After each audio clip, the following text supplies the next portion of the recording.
It's your old friend of Monday Madness, and welcome to another episode from your friends here at the Jellyfield Donut Podcast. Hey. Hello, everyone. This is all very exciting times here on this particular episode because It's not filler. It's not filler. It's an important episode again. Oh, Like, technically. we had to wait so long. One full episode of filler. Oh boy, don't you just love to see it? So yeah, on our 26th episode, we get to challenge for what will be our 5th gym here. Ash is pissing through this the gym challenge. wrong order. Oh Jesus, it fucks with my head seeing like that as badge 5. Yeah. It upsets me to no end. Yeah. But yes, in case you don't know what we're talking about, we are on to episode 26, Pokémon Scentsation. As we're hearing in the preamble, some people around this table have some very interesting thoughts on this episode, and for once it's not me. So we shall get to that. But again, this is an episode where we're going to challenge Erica, the gym leader of Celadon City. Yep. So we're going to tell this wonderful story of how she's working 2 jobs to make this work. That's what I got from this episode anyway. I don't know about you. But yeah, let's get into it then. So we start off, as always, with the narrator opening our episode by saying the team has arrived in Celadon City, a beautiful metropolis known for its tall buildings and strong scents. You can also tell this is definitely a fictional city because those strong scents are normally urine in tall cities. No, that's just Dublin. That's just Dublin, in fairness, yeah. I wonder if there's any other cities that also just objectively smell nice. I can't think of anywhere that I've actually been like, that's a nice smelling place. Nah. Everywhere is shit. It's mostly the people that ruin it, in fairness. Yeah, the people that smell. People ruin everything. Yes. During lockdown, Dublin smelled beautiful. Yeah. It smelled like... It's not because I left.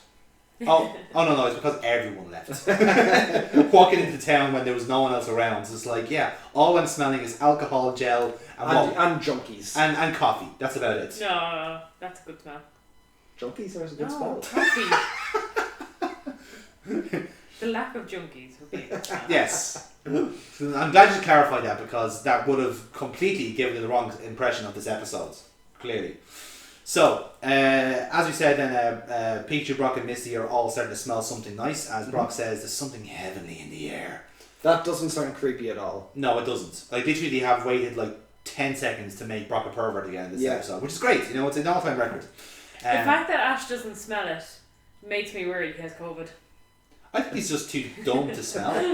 Is he too short that the particles haven't just reached it? No, I literally just think he's just too dumb to register scents. Yeah. Like, he literally, as we've established, he has no survival The instinct smell whatsoever. is not a Pokemon. Yeah, exactly. Therefore, not yet. No, therefore, it doesn't register with him. No, that's it. Can he fight it? I mean, have you ever tried to fight a smell? Serious question, James. Come on, you have the floor. Have you ever tried to fight a smell? You haven't, have you? So stop fucking lying. Right, so Misty obviously thinks it's perfume, which is a reoccurring theme of this episode. Ash asks what's going on as Brock follows his nose off screen, and to that we get our title screen, Pokémon Scentsation. Yeah. So literally, this entire scene is smell some smell, Brock is horny. Boom, there's your opening cutscene. So like that's the first 10 minutes basically. Essentially, yes, it's the first act of this until we realise, oh yeah, shit, gym battle, yeah, let's get on to that. So, we cut back to Brock's face pressing some glass, again, being his normal self here. Ash asks what has him making faces, and Brock replies by saying, going by the smell, this might be my kind of town, as he pants heavily. Again, you can tell that Brock doesn't get out that much because, like, in any other context, he would have been pulled away by a policeman for like breathing on the glass of the gym too much. Yeah. Have you ever tried breathing in the glass of the gym? To be fair, not as we particularly, know no. From later episodes, the police in Celadon City are quite busy. They have a lot of things on, in fairness, yeah, they do. Something to do with a game corner, a rocket of some kind. I can't remember. No. Not in this game. Just corruption, it's fine. So yes, Ash then looks through the window and we see that it's 2 girls talking in a perfume shop. Brock is mesmerised, saying that they should stay here a while. As Ash says, he's welcome to waste his time. He tries to find Misty and Pikachu, but there's no sign of them. They just vanished. They've just sashayed away. I do feel like this is like, you know, when you're out shopping with your parents and then they see something that they're really interested in and you're just left waiting for them to be... There's like, nothing that's worse. not, like, in fairness, I can kind of, you know, agree with Ash here. It's like, you absolutely do not care about what colour curtains are going to be. Like, why argue with this? She says. I totally understand that. In fairness, I do think Misty should have been like, okay, and I have someone special out there, can you give him something to distract him?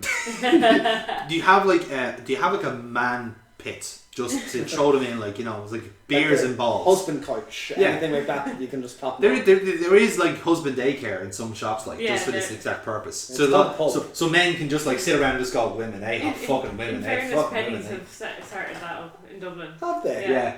Jesus. Just like, it is just a place where like the men can go while the women shop. Is it a playground or is it like just... There's benches with Wi-Fi hotspot. Yeah. Damn, okay. Yeah, so you can just and charger ports. They can watch the football. Yeah. While the women shop and talk about shoes. Fantastic. Because that is all how women behave. Yeah. Literally, the two only things you think about. That ties into my gripe with this episode. Oh, it's your gripe. Oh no! I thought it was the dog that didn't like the episode. Fuck that. Okay. Anyway, so yeah, very much the point. Like I do know what you're talking about there, because I think my entire shopping pattern is based on the fact I hate browsing. So literally, my strategy is like, I go in, I know what I want, boom, boom, boom, supermarket sweep my fuck out of here, I'm done. So yeah, I know where you're coming from with that. So Brock taps Ash on the shoulder here and points him back to the perfume shop, where we see Misty and Pikachu, where they're trying out scents. One of them is called Daffodil Dreams. Burtbot, that's your favourite scent, isn't it? Daffodils don't even smell that nice. Like, I don't even understand why you'd want. You know an awful lot about daffodils. It's their dreams. It's the dreams. The daffodils are dreaming of being a nice smelling flower. That I suppose that does make a bit more sense. I presume their dreams would smell nice. Yeah. Yes. One would hope anyway, except for one really miserable bastard who wants to be a weed. But Missy loves the garden smell off it, as the girl said, as a fragrance. The water trainer. Yes, exactly. In fairness, like, those perfumes are mostly water. Missy just goes, oh, mold, delicious. But like, I'm thinking of daffodils. Daffodils grow like at the very early beginning of spring, where everything is just like, it might have just been after a snowfall, so it's like disgusting mulch on the side of the road, and everything smells rotten. Like, that's all I'm getting from that. Like, for someone who doesn't want to reinforce your gender stereotype, you know an awful lot about flowers. Do you want to miss something here? You're among friends. No, if you want to be girly, you can be. You can be girly. You can be as girly as you want. I'm more of a tomboy than this false depiction of a tomboy Misty is.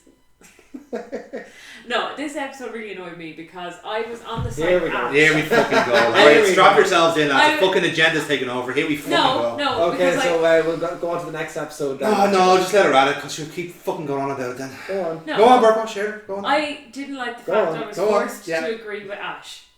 I was on Ash's side in this episode because it is the worst thing ever when you're out shopping with your friends and they get pulled into some sort of sales reps, you know, push to get you to buy new makeup or new scents or new facial masks, and you're there going, it's a load of bollocks, stop. And they're not listening because it smells pretty or it smells nice or, you know, whatever. Or it's stationery, or it's an arsenal top. Stationery is functional. Perfumes can be functional. I mean, it probably isn't coppers. I mean, I don't know. Or just spraying at people's faces to make them go away. See, you're not thinking straight about this. Like, literally, you can buy perfume and use it as nice. Because they're practically the same fucking thing. Yeah, I suppose. But I just hated the girliness of this episode because you can't, you know, it just... Misty is supposed to be a one-note character. Yes. Why can't she hit that one note again and again? She is the token girl. You do understand this. She is literally there to do girl things. It just annoyed me, okay? And I'm just here to give you my opinion when we're watching. And you certainly fucking do give your opinion. And it fucking annoyed me again because it's just every fucking stereotypical cliche fucking thing is thrown out in this episode, and it's very fucking annoying. Barbara frantically hiding all of her perfume. She's hiding on James here just to play the point. What? Just there, like, you're just thinking. I'm not saying I don't like perfume. I'm just saying that all the girls depicted in this are obsessed with girls like girly things. Yes, I agree, Burke, but I think we should all be wearing the exact same tops, all using links for men, because then we can all smell the same and fragrances will be gone forever. I agree with your point. I think it's a fantastic shout. I'd rather we all smell like glue. That's because you like glue. That's different. I do like glue. Yes. Keep that for out of context use. Yes. That's one for my blackmail folder. So, Ash walks in then as Misty is asking for the price. Ash warns Misty not to buy it, calling it a waste of money and it stinks.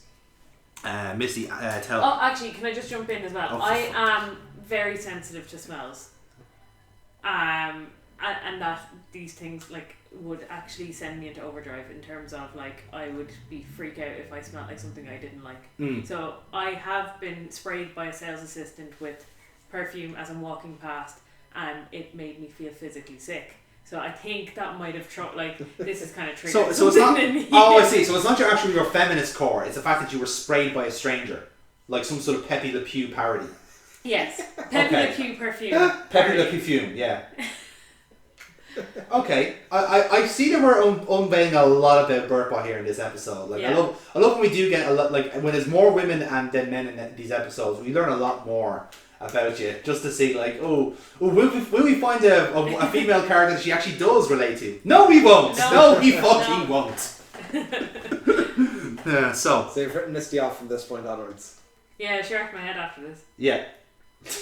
Like she's not even mentioned the bike in how many episodes? In fairness, she realises that Ash is not going to be able to pay her back. Yeah. Yeah. That's true. She's just too stubborn. Is it like, she feels guilty if she leaves this child to die alone? Fairness, he'd deserve it. Yeah. I mean, exactly. Like he is the kind of type that just runs out and gets hit by rabid wolves, and even then the wolves will feel sorry for him. So Messi tells Ash to go away, and someone off screen says they resent that remark. So when that happens, then we kind of get this kind of like really god awful like Windows Movie Maker banner of like four blooms spinning, and vines and leaves all over the shop as the manager arrives in a kimono. It's quite to make sure we remember what she looks like. Yes, that was it's a visual cue because they don't make it as obvious with her design, but yeah, it's a case of like, well, it's quite rare to see that Karen is the manager, but fair enough. The manager accuses Ash of overcharging the customers with inferior products. Ash backpedals and we're saying, no, I'm not saying that you're ripping off your customers. I'm saying all perfumes are rip-offs. Because it turns guys into zombies. And they turn Brock into a zombie. Like no other male in this town is turning into a zombie. You see, this is where Ash is getting this wrong, because it's not the perfume that's turning Brock into a zombie. It's his massive fucking erection that's making him a zombie. That's the difference. Where all the blood flow is going to one area, literally the brain is cut off. Yeah. You know that kind of way. Yeah. You know, it's a serious condition, really. We should feel sorry for him. So, Brock then puts it as an example, and he mumbles about the manager's name. Like going like, hi, what's your name? I've no blood. And the manager gives a warm smile to Brock and glares immediately at Ash. So, did you notice that perfume was an acronym, by the way? Do you want to hazard a guess what it stands for, Burpbot? Did you know so much about it? No, I do not want to even embarrass myself trying to think of an acronym for perfume. Well, I'll tell you anyway. So, the acronym for perfume is pretty, elegant, radiant, fun, urbane, mistress, mysterious, and energy. So what? Yes, that is literally what perfume stands for according to the manager. They couldn't think of another E word, so there's an energy. E. So there's like two E's. Okay. So it'd be weird if it was called Perfumu. That would give off the wrong impression. Probably makes you want to buy it more, to be fair, because it just sounds like the name for an elephant. Doesn't it? Like it sounds like a name. That'll be a good sales pitch here. Yeah. Yeah. If I've sent essence of elephant, I'm in there. No, you will not be that. Essence of elephant. They mean they have extracted from elephants themselves. No, it's just you sweat them. Like like in Simpsons where you make them sweat. So hang on now, right. Oh, okay, we are so far off the plot. Hang on, you would rather. Okay. I'd rather smell like an elephant than perfume. Yes. You are fucking weird. Anyway, so the manager asks what that smells like, or that spells as rather, and then all three answer perfume as Pikachu is now on board with this as well. Because even electric mouses sometimes want to smell nice. Well, Pikachu was on board for the perfumes earlier on. I do like that. Like that in this context, Pikachu is so gender fluid that if they wanted to act like a girl, it's like no, he's on Missy's side now. Yeah. This is like it doesn't matter. Oh, he's a bloke this episode. Now he's on Missy's side. You know, because they have this kind of like. In fairness, how often does Pikachu side with Ash over Misty? Probably, yeah, not that much in fairness. We'd have to roll back the tape, but there's... Like, if Ash is wearing the hat, like, he knows he's losing. Look, it's going to be 3 against 1 unless I go over and join Misty's side. Exactly, yeah. That's how it works, yeah. So Ash retorts saying he doesn't need that smelly junk. He's got his own smelly junk. He does so much. Actually, that's Brock I was thinking of. Never mind. He doesn't need smelly junk for energy. He's got so much he doesn't know what to do with it. Missy suggests that he uses some of it to keep his mouth shut. But the manager suggests that he leaves, inferring that if he finds the products repulsive, he also finds the people repulsive too. Ah, yes, of course. So again, I love that the manager is digging the hole for Ash to fall into here. It's a lot easier in the long run. So the saleswomen chime in here saying that Ash should be ashamed, that he's insensitive, and he obviously gets kicked out of the shop. Cancel culture. Oh, it's terrible. Like, I mean, this is what happens when the women get their way. Like, you know, it's ridiculous. Just this ridiculous agenda they have. You know, this is why you can't run the shop, lads. Because you just kick all your men out, you lose half your business, and you're done. You know, that's it. You got a business. So he doesn't care, obviously, and he's off to the Celadon City gym because that's where he needs to be. Yep. There'll be a bloke there. It's fine. There's battle of the gym leader, and the gym leader, who of course is a man. Of course, yeah. Will agree with him. Despite the fact that we've never seen that he's done before have already been run by women. Yeah. Like I said, lightning's not going to strike 3 times. Like the gender balance of the gym leaders is quite good.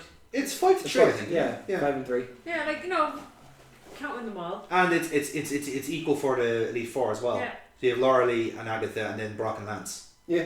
Or Bruno and Lance. Sorry, Jesus, Brock is the Elite Four. Fuck that. No. No. And same for most of the gens actually. You know, I'm trying to think. There's a generally good balance for each. 2 gen. has what? Karen. It has. Karen's Elite Four, yeah. And is the first one I think might be. No, he was that was a male. He was the kind of the Spider-Man knockoff. Will, yeah.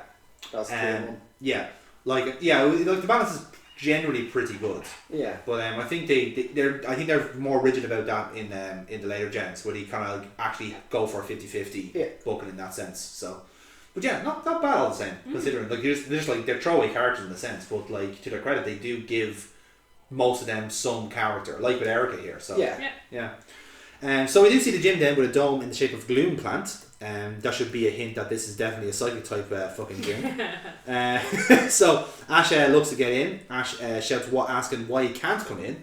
He's surrounded by girls, which I think is Ash's worst nightmare, to be fair, who say he wouldn't be let in if he was the last trainer on Earth. That's mean. It is a bit harsh, to be fair. Again, this made me annoyed, like, watching this the first time around, because he doesn't like a product being sold in the shops doesn't means he can't have the opportunity to go in and fight the trainer. Yeah. It's like. Well, yeah, in a sense, yeah. Why should they be taking that personally? Yeah. Look, women talk. They do. When women talk, it's danger for men. This is why we can't keep, we have to have a buffer every time, because if we give a series of 6 women, fuck me, that's just that's a disaster. There has to be at least one man in there to just shit on the floor or something. Where's there a man in this process here who'll actually talk sense to people? Exactly. You know, this is why you need man talk, because it just cuts through all the bullshit and generates their own bullshit as a countermeasure. Is pissed here. Again, well, no, you dug your hole saying, "Oh, I don't like perfume," but fuck those men. Am I right, guys? No.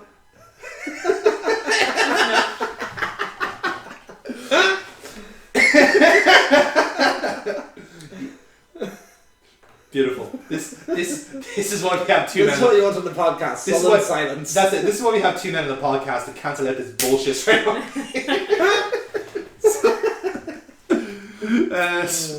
So anyway, they go on to say that they're not allowing anyone in who criticises the perfume products, as Ash is told they produced these perfumes in the gym. That explains it. They're not being gossips. They're just protecting their business.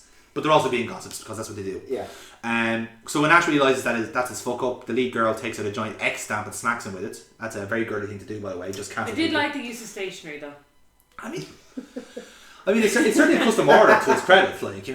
That's going to cost you a pretty penny. Ash is then he is called a stinker, and the gym doors slide closed. Yeah. I love when all this is happening. He's pleading his case, saying he needs to challenge the gym to become a Pokemon master. Again, perfectly ignoring all the other gyms around. Or saying, sorry? Apologising? A man apologising? What the fuck are you talking about? Come on, man. We went through 6 years, like 10 years of public school knowing you never apologise for anything. That's why we're in the state that we're in now. And long may that continue. The girl replies by blowing a raspberry, basically. So very, very mature response from women here, which is obviously what they're going with here. So Ash then tries the cunning strategy of asking pretty please, which should work because pretty is in the name. Yeah. And that normally works on women. So he's calling them pretty. Yeah. So he's complimenting them. Yeah. So he should get his way then. He should get his way in theory, yeah. Going by the writer's logic, like, yeah. So while Ash is doing all this pleading, you can see Team Rocket like very comedically sneak in the background with a ladder, just like ding ding ding ding ding ding. Because again, it's around the same. Like I like it. I've always noticed around like the 6 minute mark of each episode, Team Rocket appear. Like literally, they have synchronized. It's just like, okay, we've had the first 3 scenes, now we pop up. Yeah, they got the timing down really well, to their credit. 666. Or maybe it's the case of like, oh, we're writing is so boring, we're just copy and pasting the same script. Yeah, this is where Team Rocket appear. This is where the battle is. Commercial. It makes life easier, to be fair. So, indeed, Team Rocket do set up a ladder by a window with Mia standing guard saying the coast is clear. They're here, not for Pikachu this time, they're here to find a secret formula for the perfume. And she says she'll be as irresistible as Cleopatra. Although she took baths in milk, so, I mean, take one as you go, I suppose. While James says he'll be able to sell the formula for stupid amounts of money, enough to buy his own country or planet, or for Meowth, a lifetime supply of cat foods. I mean, if anything, that just proves that Meowth isn't actually being fed, so, I don't think any of them are being fed. No, probably not. They're literally, living off, nuts and berries here at this point, like fucking hunter-gatherers. Scraps left behind of the jelly-filled donuts. They're just, picking up grains of rice going, oh, this is the most food we've had in 3 days. That explains why they're following Ash and Co. That's it. It's like, they're like the homeless people that keep come on, hostel. You're over a hostel. So, what happens then is they sneak in, Team Rocket, into this kind of arboretum type area, a lot of grass, greenhousery type of scenery. Again, I wouldn't know, I'm a man, so I don't know anything green. They start looking around for the secret ingredients because that's just how easy it is. It's just there like a fucking adventure game. Yeah. They look through greenery until Jessie peels back a leaf and flinches in disgust as the other 2 join in to see a sleeping Gloom. For those uninitiated, Gloom is an evolved form of Oddish, which we've already seen in this show. Yeah. Meowth asks what's it doing here, as James notes it's taking a nap. He knows this because he's waving his hand over the Gloom's face and he wakes up. The 3 fall back, noticing it's waking up, and James brings out Coughing, commanding it using a poison gas attack. Coughing does so and smothers the Gloom in gas. Now, boys and girls, this is the wrong answer, because not only is Gloom a grass type, it's also a poison type.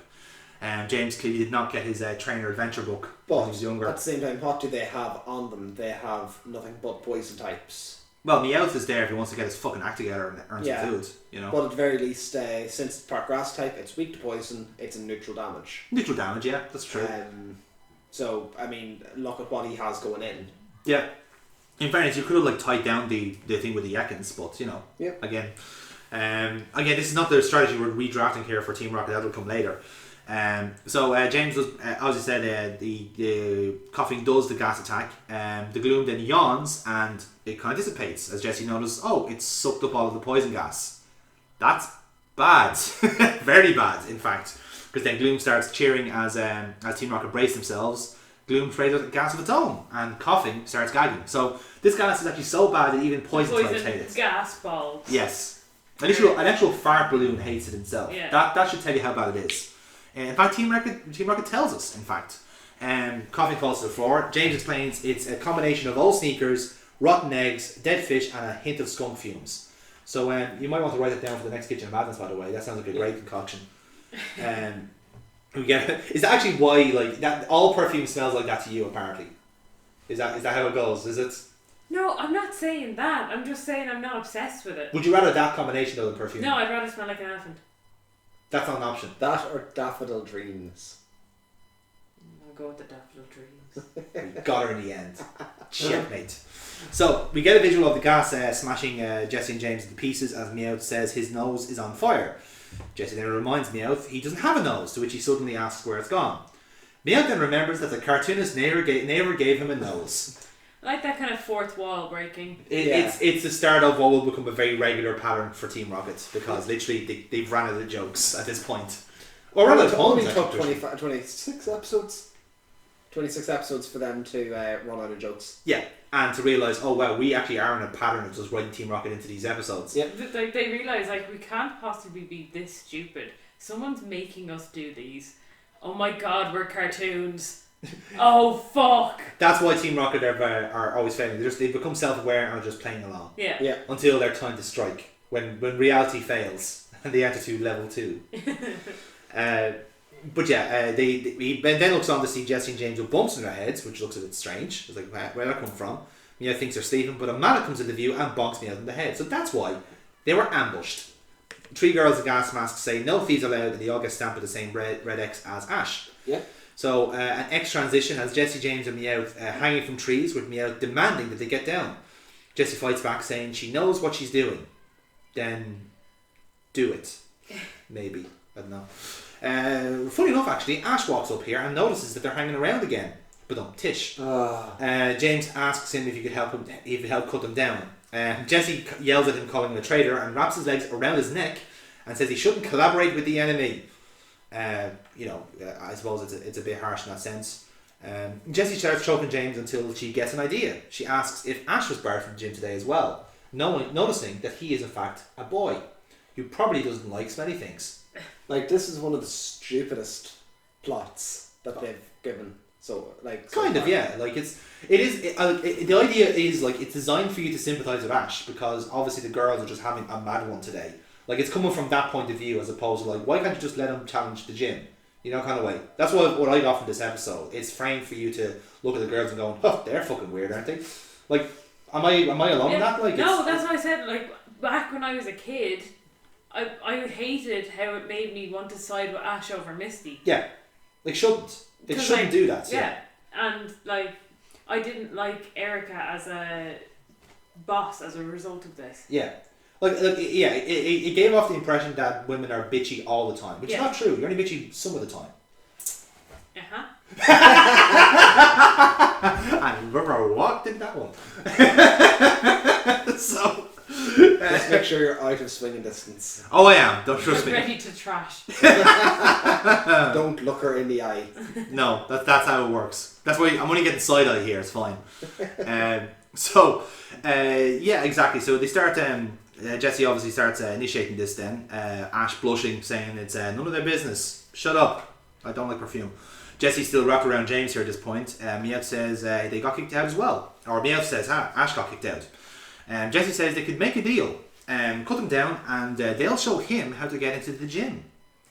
So Ash doesn't see how we could trust Team Rocket. I mean, like, when do you ever trust Team Rocket? Yeah. Jesse gets real by saying he needs more badges to enter the Pokemon League. So it's a collaborative. It's a symbiotic thing. Ash starts thinking about it, and then immediately we cut to a mall where apparently there's a sale on. Again, our one view of the Celadon Mall. Again, go by the game. It's fucking massive. So yeah.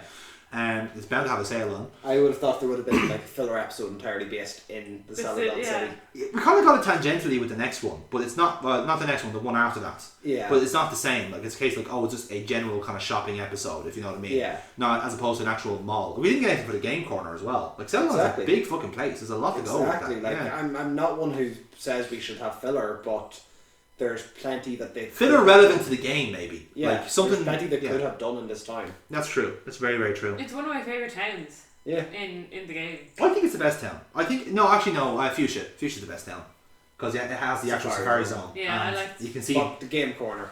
The game corner. I spent hours going through every bin. Yeah. Looking for coins. Yeah.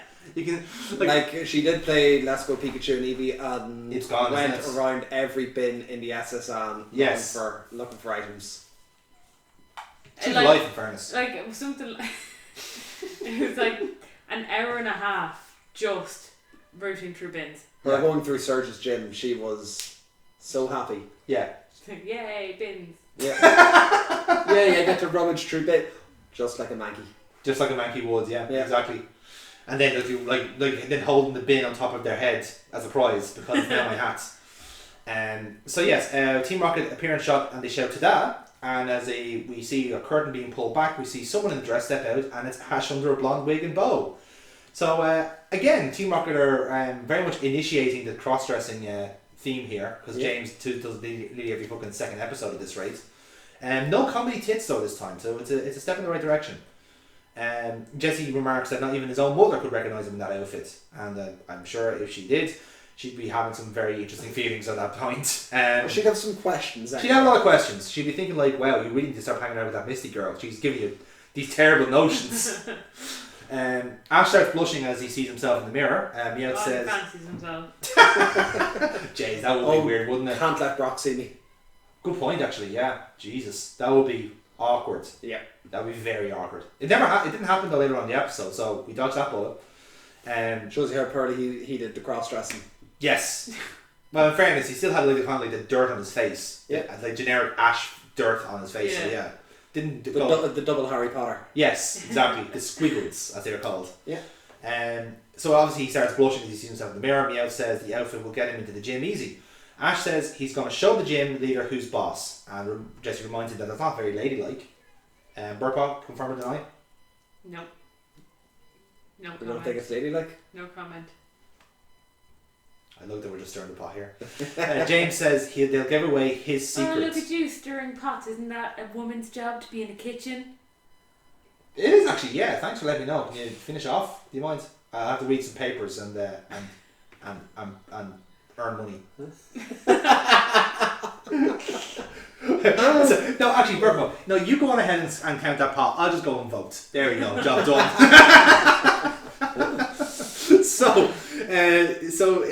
James suggests then to start trying a voice of some kind. So Ash does reply back in a high-pitched voice, much to Team Rocket's delight. Yeah, it's just as easy apparently. Yeah, bizarre plot for the. It's weird. It's kind of weird, like gender fluid Japanese humor. Like they find this shit hilarious apparently. You know, just like look at all these gender roles being swapped, and look, we're doing it for the right reasons, guys. It's not really, and they're just mocking. Night falls at the gym, and the doors slide open to see Ash, Jesse, and James disguised. Ash is in his girl outfit. Jesse is in a kimono and glasses, and James is in this kind of old man outfit, like the bald head and the Groucho glasses, that sort of stuff, with a pot belly as well, which come into play later. Jesse's saying that they want to enroll their daughter Ashley. See, it's very similar. It's similar. Meowth rumbles "That's right" from under James's shirt and gets a fucking smack as well. Yep. Like again, you could have made the argument, oh, that was my stomach rumbling. Yes, I have an ulcer that talks.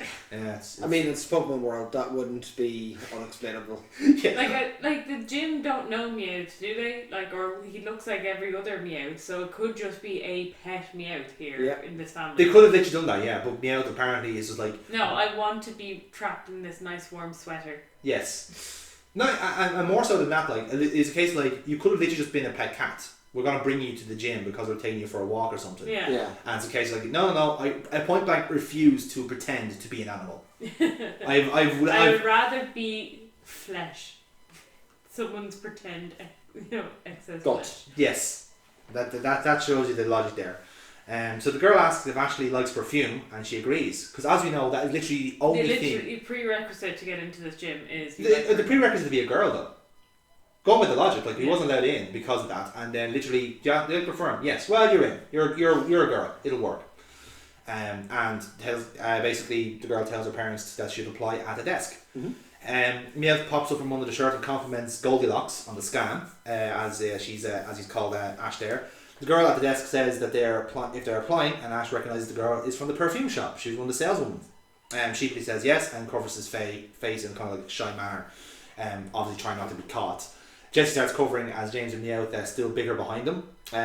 Ashley says where the gym leader is, called Erica, of course. Yeah. And the girl assures that they'll meet her soon. Jesse and James wave Ashley goodbye and say to have fun battling all these cute little Pokemon as they zoom off, leaving their disguises aside. So they've done their bit, and then they're going back to being evil bastards. So, to their credit, at least they played along. They played along with it, they did their bit.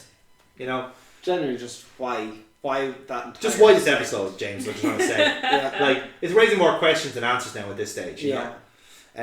Jesse explains that as Ash is causing the distractions, they'll steal the perfume formula. Okay, perfect, we'll make it work. So James is on board, but Meowth is still under James' top and asks what to do with this blaster ball, like an actual fucking Tex Avery fucking bomb, essentially.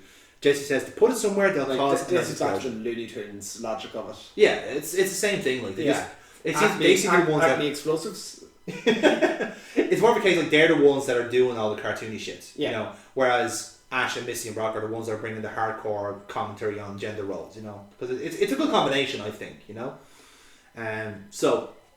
As we said, Gleely climbs down and gets to work as James also asks what it's for. Jesse says it's for stamping on the most beautiful face in the world. So again, there's mixed emotions here. You know, Jesse thinks it's personal now. You know, because again she thinks her face is pretty.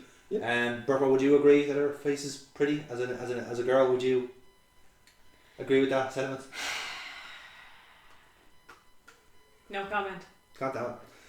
Honestly, so James quips that she's being delusional, but Jesse didn't hear that, so he covers and they start running down the corridor laughing. So, oh god, that's such a cliffhanger for the episode. Isn't it just? They ran down a corridor. What will happen next? Dun, dun, dun. Oh no. So with that, then yes, that is the first half of that fucking very big episode at the moment. Yeah. And as we know, when this happens, we switch to our favourite section.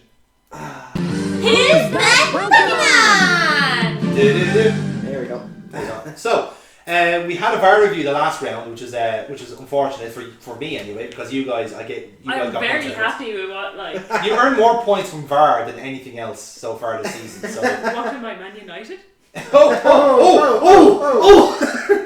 Okay, I love that's coming out in like 4 weeks, where like they could have just like lost 3-0 from like 3 VAR reviews.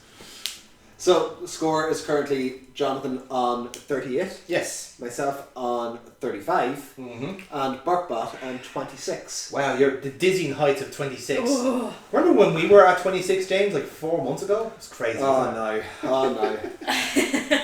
So, from this, Jonathan could get up to 43. Potentially. Or Burkbot could climb up to 31. And into the 30s. Yes. Yep. Smash that glass ceiling. Come on, I was waiting for that one. Yeah. Okay, give it to you. Right. Go for James. So, have my pick here in front of me. Yeah. Going to go with Your phone. Yeah. Yes, got it. Yeah. Going to go with the Emerald Dex entry. Okay. This Pokemon. Oh, Jesus Christ. I'm glad we're not watching that match. Yeah. This Pokemon stores an enormous amount of energy inside its body. It alters the weather around it by loosening energy from the crystals on its neck and tail. Burkbot, going with you first.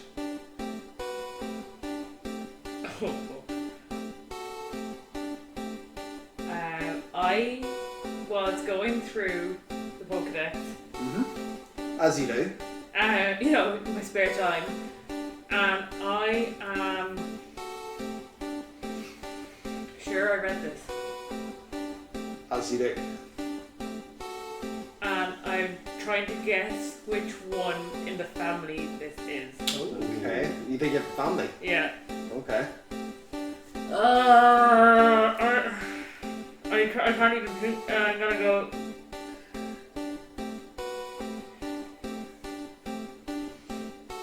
I think I'm going Dragonair. Okay. Jonathan? Okay, interesting. Can I get the Dex entry again? Because I might have misheard it. Yeah, sorry, just let me jump back to it again. I'd scroll down looking for the moves already. Yeah. No! When you're wrong!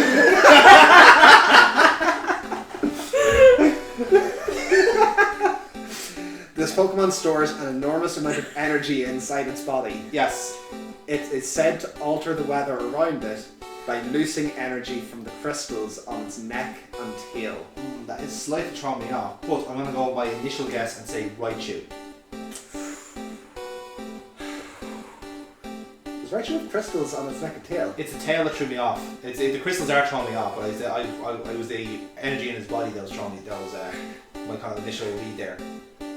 Burkbot got it. Oh! Nice! I was. Oh my god! 5! 5! Yes! Into the 30s! Again, the irony of the glass ceiling smashing on the one episode we give out about gender. I You couldn't write it, lads. You couldn't fucking write it. It's only because I read it the other day. Okay, so hey, do you have to re-pick your pick for this episode, for the next episode? No, because I didn't go with it. Obviously. Basically, all of its text entries are it changes the weather. Yes. It changes the weather. If it wasn't that, I was gonna go. Oh, I'm not gonna say. Yeah. But do say it. It'd be funny for us next week. No, forget about it. So yeah, there you go. So it's orbs. Let it freely control the weather. That all of its text. If you said the orbs, I think I'd be thrown off because I didn't read that one. Oh no, actually it was the crystals thing that threw me off because if it said orbs, then I would have got it then. I wouldn't have gone for orbs. There you go. Yeah. Pick the right entry. There you go. There you fucking go. So. Yeah! Hooray for feminism. Right. So I remembered the pretty Pokemon with the crystal. She likes the jewellery. She does have a lot of bling, in fairness. Let's not go to that episode yet. I mean, we're only dealing with perfume. We still have to have the episode about shoes. We still have the one about jewellery. No, we did have a beauty. We did have a beauty contest on the beach. That's true, yeah. And we have fashion coming up in a couple of weeks, so. Oh god. So we're gonna have to go through this shit all over again with herself. Hopefully it won't be that bad by then. I'm hoping she tires herself out of that episode. It will be. So. Okay, let's start the slog again. Yes, let's do it again. There you go. So yeah, who's that Pokemon? Maximum points. Does it feel nice? I think we'll maximum points. I think that's my first time getting maximum points. So how does it feel to be catching up? I actually could catch it. No, I can't. Not next week. You could. No, you're picking the next one. Oh, yes. Fuck. So that means that. Well, no, I'm very confident about my pick. Yeah, you have to slow us down. Very confident. Yeah, you want to slow us down. You're gonna say jinx, and you're gonna build it up, man, too much. Like I'm telling you. So it's 35, 38, 31. Yes. So you want us to get as few points to actually stop us scoring. Yeah. And then she might be able to catch up to you. And I need 4 points to take the lead. Yes. Grand. So this pick next week better be good, or else you're disappointed not only us but all the viewers that have been listening now for 2 weeks saying how good this pick is. Yeah. This is the most hotly anticipated Who's That Pokemon we've had since the Jigglypuff scene from above. To those listeners, I would say, be hyped. Be excited. Oh, it's Beedrill. Frantically checking the phone. So, the second half starts with an execute Bellsprout and Oddish doing some sort of exercise routine. Another girl is cleaning a gloom, as you do. As girls do. As do. They do clean their flowers.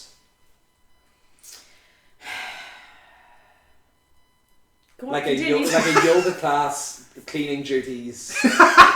What else have we got? Telling stories. Oh, so basically child minding. Yes, essentially. Yeah, there you go. See, you're doing all the things that you're designed for. You're doing it for a regular basis.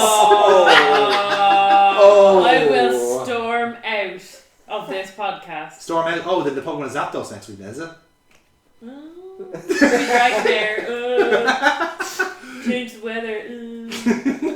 So, there's a story being told of an Ammonite saying goodbye to friends who's changed his life on a faraway beach, promising to return as the most throwaway line that's ever been made in this show ever since.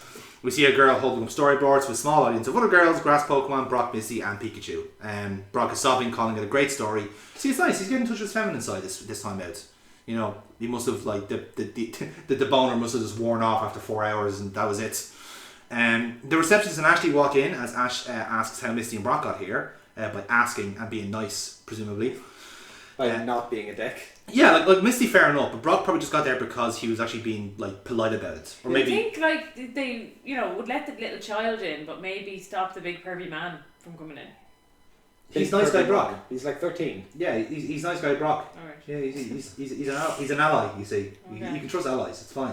They definitely don't want anything from you, because that's how it works. Yeah, okay. They definitely caught him like breathing on the window. And now said, "You're ours. You stay with us, or we tell everyone." The first person we'll tell is Officer Jenny, and we'll go from there. Yeah. The receptionist welcomes a new student as Erica stands up. The same gloomy frame appears as Ash recognises that Erica is the store manager, but she was wearing the kind of more traditional kimono garb, so the hair was different and so forth. So personality change now as well. Pretty much, yes. You know, they're very like they have different sides to their character, gym leaders. You know. So Ash starts acting shyly as Erica approaches. Brock notices Ashley is shy and says that all the girls just want to make her feel at home. Brock, on the other hand, I'm just here for the food, man. I don't give a shit. Brock suggests that he give Ashley a warm welcome. Ash then notices Pikachu is here as well. It's like so nice of him to know where his Pokemon are at all times. He literally, he obviously was so distracted by being shown the magical art of cross-dressing that he forgot he was a Pokemon trainer. Yeah. Like I wanted like Pidgeotto or Charmander to just like come out of Pokemon and go, what the fuck is that? Who the hell are you? Where's Ash? So Misty politely asks a question to Erica relating to Gloom, who's standing in the group.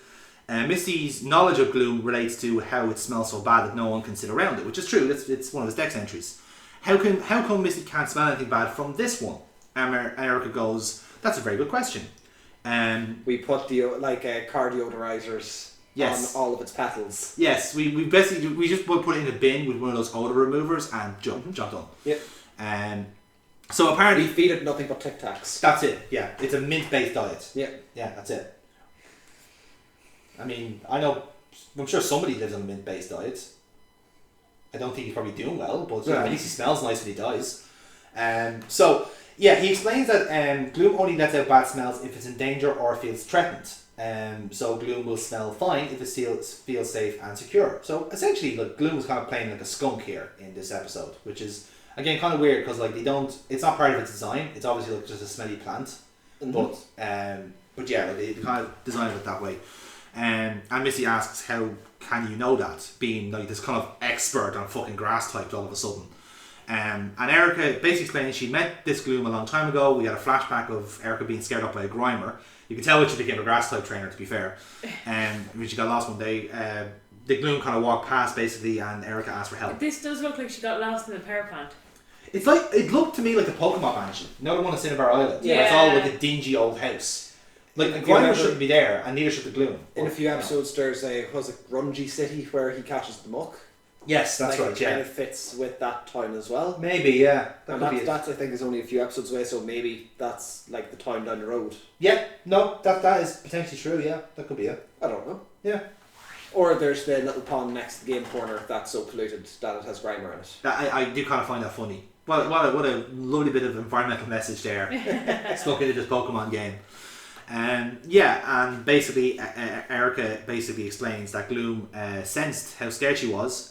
Gloom sprayed gas that scared the Grimer away, and then Erica hugged the Gloom. And obviously that's the same Gloom that rescued her way back when, and they basically grew up together. And she hasn't tried to evolve it yet. No, because leaf stones are illegal. Or they're unnatural. They're artificial. They're all that sort of shit.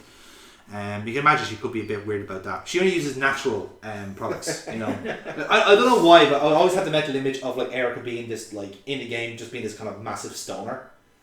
Yeah, you can kind of see that come across because she's always like kind of like sitting down. She's always like not doing anything. She doesn't like get involved in any shenanigans, anime or manga wise. So I just like to think she's just like literally just gets stoned out of it, like all natural weed substances. Yeah, well to be fair, that big greenhouse is all just a front. Absolutely, yeah. That's the secret ingredient is fucking CBD. That's what it is. That's what everyone was smelling whenever they came into the town. That's it. That's the daffodil dream. Oh, sorry, no, it's not Celadon, it's Amsterdam. Fuck, I hate when we I took a wrong turn. Shit. So yeah. As I said, Missy says she would have liked to hear Ash find out about that story, and Ash's voice slipped by accident. He tries to cover it with his... he is the most dense prick ever. It literally, his disguise in like real time here lasts 5 minutes. Yeah. Like 5 minutes, essentially. And Missy then notices that Ashley looks a lot familiar under that wig and makeup and dress. Missy thinks they've met somewhere before, but Ashley thinks maybe you met my sister. That doesn't exist. Mrs. Mine. Maybe. In fairness, I'll throw off the scent that it's Ash because clearly Ash doesn't have a sister. Yeah, that's true. Yeah. So. Yeah, fair point. But so Pikachu recognises him. Yes, very much so. Pikachu's the one to give it away. Because he was getting away with it up until now. Of course, yeah. Like it was foolproof. It was always going to work. And Pikachu obviously gets Ash's attention here. Ash tells him to stop, and he gets zapped by Pikachu. As a result, his wig falls off and everyone notices that it's him, and the girl recognises him as the fiend who hates perfume, as opposed to the guy who tried to sneak in here dressed as a girl. Eric is then told by Ash that he had to wear this disguise to be let in, and he wants to challenge her to a battle to get her gym badge. And as Ash says this, we cut to Jesse finding a bottle of perfume in the safe, saying they'll uncover its secret formula. So again, we have two stories happening at the same time here. The lights of the gym fire up as Erica accepts Ash's challenge. Ash now back in his normal clothes. I don't know how he got them. I guess he just... They were under the dress. Were they? Yeah. It's just like... This was just really... He's getting really warm. He's going to have to, like, be sweating in that big greenhouse. So. Yeah, that's true, yeah. So it's going to be a 3 versus 3 battle. So Ash decides he's going to use his grass Pokemon against Erica's. What a fucking smart boy. He's just bullish. Like, it's just like, oh, my grass is better than your grass. Let's compare grasses. In fairness, Bulbasaur against Tangela, which is not necessarily a bad matchup. No, it's not. So as Tangela goes out, we get a rundown of this new Pokemon, because it is a new Pokemon in terms of us. Yeah. And its true form is hidden by the vines. Yeah. And we'll hear about that more in the Pokedex. So we switch into battle mode here, and a very meaty battle mode at that. 3 versus 3 battle, lads. Here we fucking go. So it starts off with Bulbasaur attacking from a distance with a Vine Whip. Erica gets Tangela to use Constrict to prevent Bulbasaur from pulling it in. And that's not how it works. That's not how it works. Bulbasaur. We should have just a sign every time a move happens like that. That's not how it works. And Bulbasaur getting pulled in instead. Erica then tells Tangela to use Stun Spore. Bulbasaur retreats from battle after he gets paralysed. Erica then offers a paralysed heal to Bulbasaur, but Ash Bulletsy refuses her help. He's about to bring out Primeape, but then remembers how unruly it is and thinks better of it. So again... in fairness, that only happened the day before. Yes. So it's not like Ash has had time to train it, yeah. But it's also at the point where, like, oh no, it's actually, you can say that Primeape is actually disobeying. You know, like Ash doesn't have enough badges to command it. True. So we could argue that. Yeah. Or just it's not controllable until he has strong enough other Pokemon to peer pressure it into being. Yeah, exactly. Yeah, you can make that argument. So yeah, Erica then says this should be easy and brings out Weeping Bell. She says easy because Ash brought a fucking Charmander. So Erica's showing her ignorance here. Like again, we'll apply our own logic to this at the end. So Weeping Bell immediately uses Razor Leaf, and Ash replies with a full blast Flamethrower, which burns up all the leaves and rains back down on Weeping Bell. Ash then tells Charmander to use Skull Bash, new move we haven't seen yet. A fire move that has worked well, and he's like, right, I'm going to change this up. Yes. Boom. Checkmate. Why did she swap out to Tangela? I think in this game, this show tends to have these kind of like internal rules where like it's each match is like in a vacuum. So like a 3 versus 3. So battle 1 is Tangela versus Bulbasaur. Battle 2 is Charmander versus Weeping. But that doesn't happen now, as we're going to see here in a minute. No, it doesn't. So go on ahead. Yeah, sure. Erica returns Weeping Bell after a direct hit from Charmander. Brock is impressed and thinks Ash might win. Some of the girls in the crowd are also impressed. So we see, like, again, in this kind of like not deciding what type of battle they're doing. You could argue now it's 1-1 and it's going down to the final battle phase of the battle if you want to go that way. Obviously Eric compliments Ash on his fighting style, but says he has no empathy with his Pokemon. So I don't get that comment either, because there's nothing there that he's shown no empathy for. Yeah, I actually agree with that point. Yeah, like if anything, like you've seen from previous episodes, he cares a bit too much about his fucking Pokemon. Like he's obsessed with them. So like Erica is just taking the piss here in a sense, or just doesn't know what she's on about. She's completely she's not smart enough with, or like she doesn't have the correct use of the word empathy, or she's mixing it up with something. Or maybe because Ash is just a boy, then therefore she just assumes he can't be empathetic. Exactly, yeah. Which is kind of like the theme of the show as well. Yeah. You like perfume, you must be a sociopath. Yeah. I love that connection. It's like, I'm so emotionally detached, I can't smell anything now. No, that's the COVID talking. Oh, is it? Fair enough. Yeah. Anyway, outcomes Gloom. Outcomes Gloom, yes. So, Gloom does let out gas that chokes out Charmander and makes him collapse. So Ash then returns Charmander, and Erica scoffs that his Pokemon could use more training. Like, I don't know, maybe not put him in a fucking room with stinky cells or something, I don't know. Ash then points out what to use next. No one could deal with the smell. But Pikachu pipes up and says it wants a battle. Ash talks it over with him and they hug it out when they realise it's willing to battle. Despite likely losing, you have a Pidgeotto wafted away. Yeah. Yes. Pidgeotto is literally forgotten about for the entire run of this episode we're doing. Pidgeotto is gone. It must have oh shit, maybe it migrated or something. Maybe. There's no reason to not use Pidgeotto. Pidgeotto, this is the thing, right? Ash has such a perfect team to take on Erica. Yep. Pidgeotto, Charmander, done. You literally don't have anything else. You don't need anything else. You're done. You'd be there. Erica is one of the easiest gyms in the game. Yep. By far. Once you have a fire type, you're fucking laughing. Yeah. And even then, you're likely to have a flying type, so you're equally laughing. Yep. Ridiculous. So, yeah. I don't know. So yeah, let's roll back to tape then, right? So, kind of breaking down how the battle would work, and again, we'll kind of take assumptions here on some parts. So, for Erica, her team, according to this, is a Tangela, a Weepinbell, and a Gloom. So, the moves that we know Tangela has is Constrict and Absorb, right? So, based off the Stun Spore, I believe, we would maybe be around level 36. So, fairly high level, but not kind of par for the gym he's doing. Weepinbell, because it knows Razor Leaf and a few other moves, it's approximately level 38. So we know for certain it knows Razor Leaf, but going by levels, we assume it might know Acid and Sun and Sleep Powder. Tangela, on the other hand, may know Absorb and Poison Powder, depending on. Gloom, curiously enough, is actually probably the lowest level of the tree, going by just what we've seen. We don't see any moves from it whatsoever, so we are kind of shooting blank here in terms of what level it could be. But you might be talking, like you have it down here that it might be in the high 20s. Yeah. It could equally be low 30s. Low 30s, high 30s. It's very hard to tell. It's a shot in the dark practically. Yeah. So yeah, this is what it was. Now what's interesting is Ash's group, right? So Bulbasaur only knows Vine Whip, so it can only be upwards of level 13. Do we know the moves it has had in previous episodes? We don't, because it knows Whirlwind, doesn't it? There was an episode a while ago that it was like Gust, but it doesn't learn Gust. Yeah, I know. Yeah, that's a TM anyway, so it could learn it at any time in theory. Yeah. But funny enough, actually, no, Bulbasaur is one of the few times actually used in battle. Fair enough. So, curiously enough, it's one of those things where okay, you use Bulbasaur, who's the wolf from the level, but where the fuck is Pidgeotto? Yeah. So it further proves the point. But yeah, this is one of the rare times Bulbasaur is actually used in battle. So there you go. Now, again, the outboard engine of this team is Charmander. Goes without saying. Absolutely. And because it knows Flamethrower, that's learned at level 38.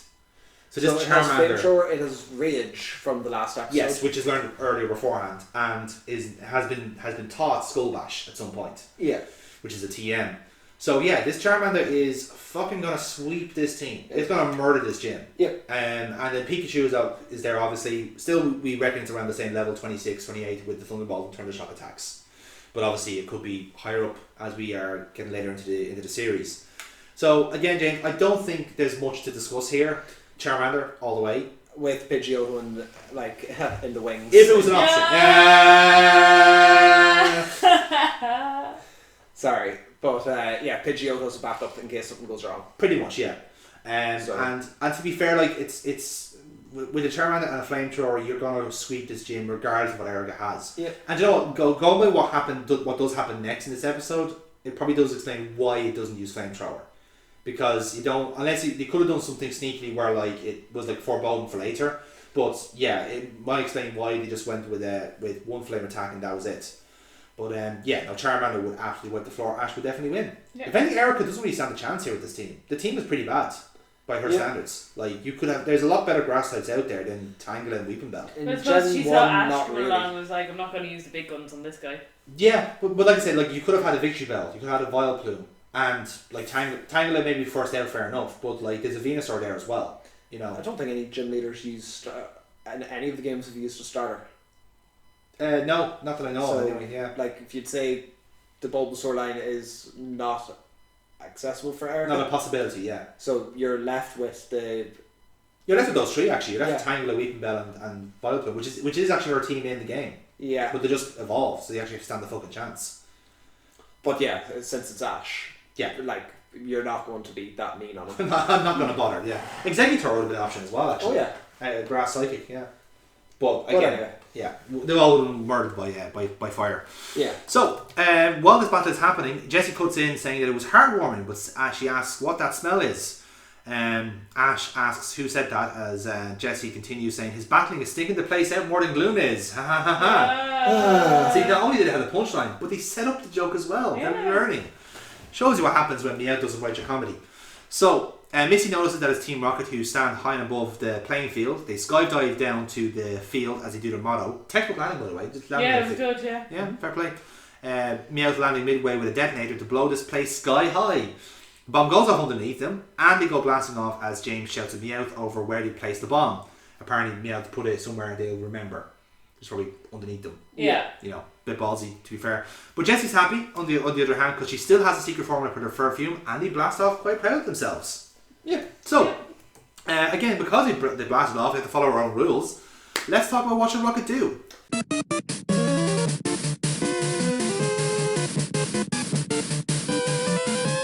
Now, I would say, like later on in the episode, we'll know that this plan backfires. But the actual scenario is. Well, they won. They got what they wanted. They got what they wanted. They just picked the wrong vial. No. Yeah. Yeah. Oh, get her out. Get her out. But no, Team Rocket did what they said to do. They wanted to get a secret formula, and they got it. Yes. They didn't need to blast off, but look, that gave them a quick getaway. Yeah, that's true. Well, so if nothing else, Meowth was good to plant the bomb there because if anything, it propelled them out. That was a fucking eject button. Yeah, like if anything, this is probably the one time that like that plan does succeed. They just had the wrong target. They did need, in fairness, they kept everyone distracted by using Ash as a they got Ash there as a distraction. Yes. So I wouldn't change anything. They did everything right. Like I would agree. So if there were like again, if this was an opportunity to take Pikachu, could they have done it in this scenario? I think the only way they could do is if they triggered Gloom to be scared and have his smelly attack, and then grab Pikachu while he's it's a frantic. Or they got Ash on his own without any Pokemon directly in front of him to defend himself. So when they were helping him cross-dress, they could have lifted the 5 Pokeballs on his belt. Yeah, and Pikachu's not there. That's true, actually. Yeah, that's a fair point. But I was thinking to myself. But what they were looking for this episode wasn't to steal Pikachu. They were looking for the secret ingredient, the secret formula. Yeah. The one thing I would say potentially they could have done is considering that like there was a moment where like you could have snagged Pikachu was in during the storytime gimmick. Yeah. And because Jessie, as you well know, Burtbot is a woman, she would have been allowed in automatically because she could just pretend to be beautiful because she does, and she pretends to like fragrances, which she does. So she can literally walk in, pretend to be one of the girls, and then take the Pikachu and run. Yeah. Nothing to stop the Pikachu from you'd still have a Misty to fight, you'd still have a Brock to fight. Fair point, but again, at the point where like you could have been masquerading as someone who worked at the Celadon gym. In a sense, like Pikachu is not under threat. Yeah. If you know what I mean. So it's a case of like, well, Pikachu could like befriend this like random person that looks a bit like Jessie. Yeah. Like out of all the times that they normally have used disguises, this is actually a situation where they could have had one. They did. They just ditched them too quickly, in my opinion. Look, I'm happy with their plan for this episode. Same here. I don't think I'd change it. Yeah, I'm happy enough with it. Like they did achieve their mission. Yep. And boy, did they leave a lot of fucking rubble in their back. And look, Ash left his hat behind as he was dressed up. They took that. Oh, they should have took the hat. Yeah. They should have took the hat. That is my plan for them going forward from here. Take the hat. Take the hat. The source of his power. So, fires engulf the gym as they start rushing to get the Pokemon out of the gym, thanks to Team Rocket's fantastic impression of the IRA. So they see Bellsprout and Oddish carrying on the scrubs as they both get put into Pokeballs. All grass Pokemon are getting retrieved. And I disagree with that. The IRA let people know when they attacked so that they could be evacuated. That's true, actually. They gave fair warning. Yeah. They like the Spanish Inquisition. They phoned ahead. The two girls have a hose working and are trying to help out put the fire out. That's mad. I didn't realise women could be firefighters. Birdwell. Is that a continuity error or? I mean, you're an expert, so you tell me. No. Look, this is a world where they let Squirtles be firefighters. That's true. So, but I mean, are they male Squirtles? That we don't know.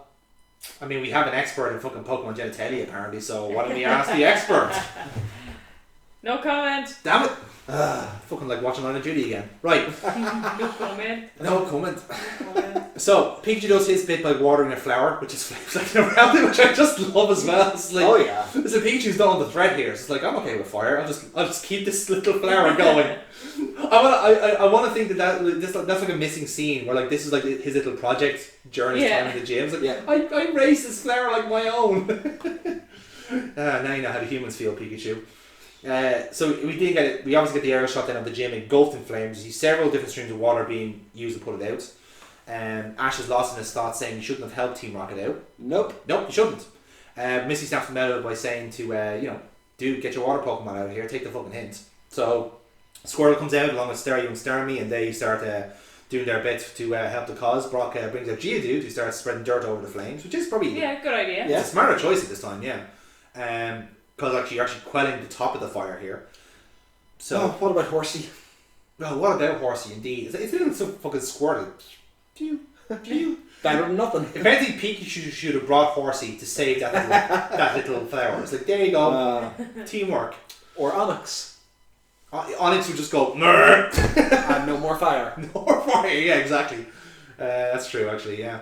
And again, Pidgeotto. Where is Pidgeotto in this? Whenever Pidgeotto just fanned the flames. Is Pidgeotto, could fan the flames, but is roast Pidgeotto as a delicacy? Is he too high a level for Ash to look at? He shouldn't be. No, he's just not used. But Ash doesn't appreciate how he good really doesn't ever use that Pidgeotto. Yeah. Which is why it takes so long for it to stay Pidgeotto. That's it. Yeah. Yeah. He actually does like completely ignore it after a while. Yeah, you're right. Anyway. Yeah, so, as I said, everyone's doing their bit. The fire is dying down a little bit, but Erica's running around in a panic because she can't find her Gloom. She starts thinking that Gloom is still inside the gym. Misty stops Erica from going inside, but she can't stop Ash from charging in. This is what a lesson we want to teach children. Enter fires, save your plants. Remember that, kids. Ash is inside the still burning gym and calls out for Gloom. He eventually hears a crying from inside under some greenery. Ash calls out to it, tries to run in, but Gloom instinctively spouts out feral gas. Of course, it's threatened. We've established this. Yeah. That's stopping Ash from going in. So the roof is starting to collapse here. We got burning rubble landing in front of Gloom. So it's danger zone here, lads. So Ash just can't wait any longer. He takes a deep breath and runs in. Dodges more falling rubble as he gets to Gloom, but he can't hold his breath any longer from the smell and exhales. But when he does, he realizes that there's no smell. Because again, he actually was there to hear the story about how Gloom will not smell if it feels safe. So, desperate times call for different measures, like feeling safe around a smelly boy like Ash, What can you do? He doesn't even wear perfume. Hasn't even done a war, the dirty bastard, honestly. So, Ash tells Gloom to get going and Gloom agrees. So back outside the gym, everyone's waiting outside with water, still being thrown around the fire, and they see Ash running out with Gloom in his hands, and they all give Ash their thanks. The next day, the fire is died down. The gym is in a fucking terrible state. Yep. Don't you just love how disaster always seems to follow Ash Ketchum? Because I remember our Pokémon Center in Viridian City looking pretty fucking bad after Ash Ketchum. How many explosions has Team Rocket gone blasting off with? I mean, one every episode at this rate, to be fair, yeah. So, there's an SSN that's at the bottom of the sea. Yeah. That's true, actually, yeah. I forgot about the shipwreck. There's a roller coaster. There's the fucking theme park that was up front for Team Rocket, also ruined by Team Rocket. There's Porta Vista, like 2 buildings in Porta Vista that are completely leveled. Fucking hell! They really are terrorists. Holy shit! Wow. Okay, they didn't destroy anything in Saffron City, I don't think. Not that we know of, anyway. So yeah, they kind of destroyed the pool in Celadon City. Oh, they did, yeah. That would have cost a rate to fix. That would be, that's true, actually, yeah. Fuck, yeah, they've ruined a lot of things here. Ash is given a rainbow badge by Erica saying that he earned it for helping save the gym. And Gloom, of course. Ash then shows it to Pikachu. They all look very happy. Gloom is agreeing with it. He's then reminded of Team Rocket getting away with the perfume essence, but Erica cheerfully says they didn't. They only got one of the secret ingredients, which was Essence of Gloom. Hiding in a tube pipe, they start flailing around when they open the bottle, and they eventually stop, as James says that her plan stinks. Mm-hmm. Now, just as I watched this earlier, I realised they must sit gloom down in front of horror films and collect the scared energy off it, so that they can use it in their perfume. They routinely make a point of scaring the gloom into giving it false smell. They're literally got the jar to capture it, and they're sneaking around and jumping out like boom. They got like a special vacuum setup where they suck up all the gas from they trigger following gloom with lit matches. Yeah. They just find things that trigger gloom. It's just what's that? Oh, what's this? Oh, it's a villain. Oh, it's a man. Watch out! He's gonna get you. But in fairness, I kind of understand where you're coming from with this fragrance thing, because little known fact, folks, by the way, I used to work in a cosmetics place. in a lab, shockingly enough, that was making cosmetics, right? And the thing about cosmetics is, they're fun. They're okay to make. They can making skin creams. It was my job, but for the fragrances, right? The fragrance you normally get from those kind of products, it's like one drop of a vial. And that vial itself is fucking putrid shit. We've made chemicals like that back in college, esters and stuff like that. That's really strong shit. Now, a concentrate of that is 10, 50 times worse than that. So, there was one time, I'll tell you, where this company was trying to make chocolate cosmetics. Because basically the idea was you can get cocoa butter into your product, it'll help your skin and shit like that. And obviously cocoa butter has its own very distinctly shitty smell. Mm-hmm. So to basically counter it, you wanted a chocolate fragrance. And then people could buy, here's the dark chocolate skin cream, here's the white chocolate skin cream, and all this sort of No, it was a marketing thing, it's all it was. But my god, it was like a vial of concentrated cocoa, basically, cocoa extract for the chocolate smell, and it stunk the fucking building out. Literally opened the vial and it fucking spread everywhere. And like I said, you only use one drop and whip it into the cream then.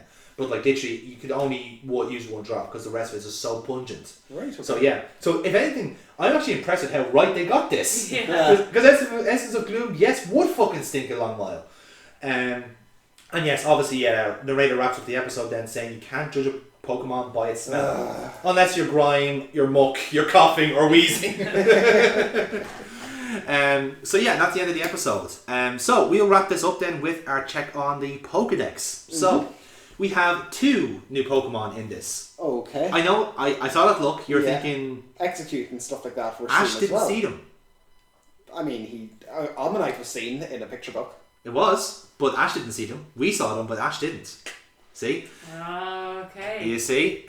See, clever dick. But yes, I was just one I wasn't sure of was Weeping Bell, but he has actually seen that before in the show.